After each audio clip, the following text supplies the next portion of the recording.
Anthony Saint-Léger, bonsoir. Alors qu'Emmanuel Macron, on l'a vu, a dévoilé aujourd'hui un service militaire volontaire, une rumeur circule depuis plusieurs jours sur l'envoi de combattants français en Ukraine via des milices privées. L'affirmation est faite par plusieurs internautes, notamment des personnalités politiques à droite ou à l'extrême droite. Notons par exemple cette publication de Nicolas Dupont-Aignan de Debout la France qui nous dit ceci, que la publication d'un décret va permettre la création d'opérateurs de référence, c'est-à-dire selon lui ni plus ni moins que des groupes armés privés. Et c'est-à-dire selon lui encore que cela permet surtout à Emmanuel Macron de permettre une intervention en Ukraine sans passer par l'accord du Parlement. Emmanuel Macron qui vient légaliser, renchérit cet autre internaute, en l'occurrence l'ancien conseiller économique de Marine Le Pen, vient légaliser les sociétés militaires privées à l'étranger et en France. Et puis il y a aussi cette publication qui a circulé ici et là, celle de ce média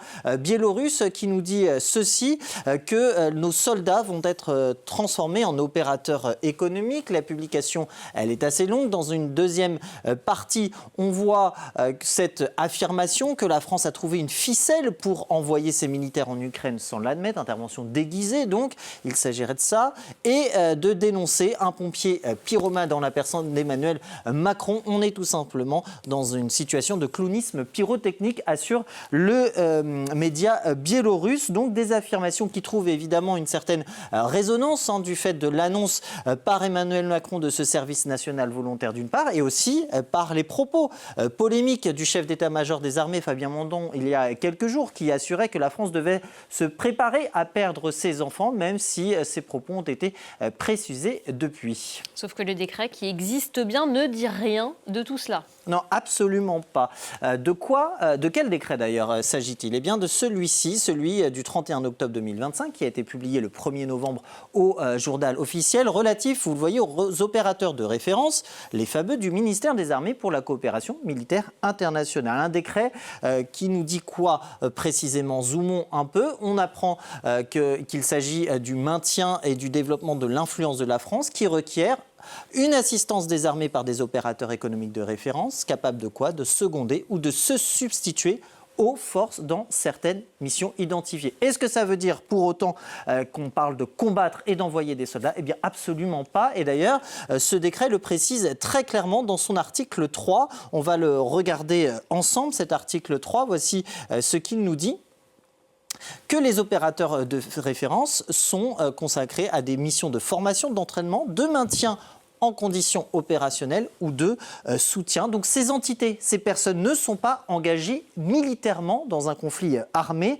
Opérateur économique ne doit donc pas être entendu comme soldats, comme évoqué dans les publications, mais plutôt comme une société, et il n'y a pas donc d'intervention déguisée en Ukraine. On ajoute à cela qu'il n'y a pas non plus de mercenaires, tout simplement parce que c'est illégal en France. La France n'a pas le droit d'y recourir, et notamment depuis le 14 avril 2003, une loi, et vous le voyez que c'est par ailleurs sanctionné pénalement, puisque 5 ans d'emprisonnement et de 75 000 € d'amende. Notons toutefois que la France a bien recours à des sociétés privées, et ce, depuis des années. Oui, en voici quelques noms, Chiron, Géos, ou encore Amarante, pour n'en citer que quelques-unes, des sociétés privées dont il est fait mention, ou plus précisément dont le rôle est expliqué dans ce rapport parlementaire de 2012. Voici ce qu'il nous dit, que ces sociétés fournissent du conseil en sécurité internationale, de l'accompagnement, de la sécurisation d'investissements à l'étranger, soutien de bases militaires ou encore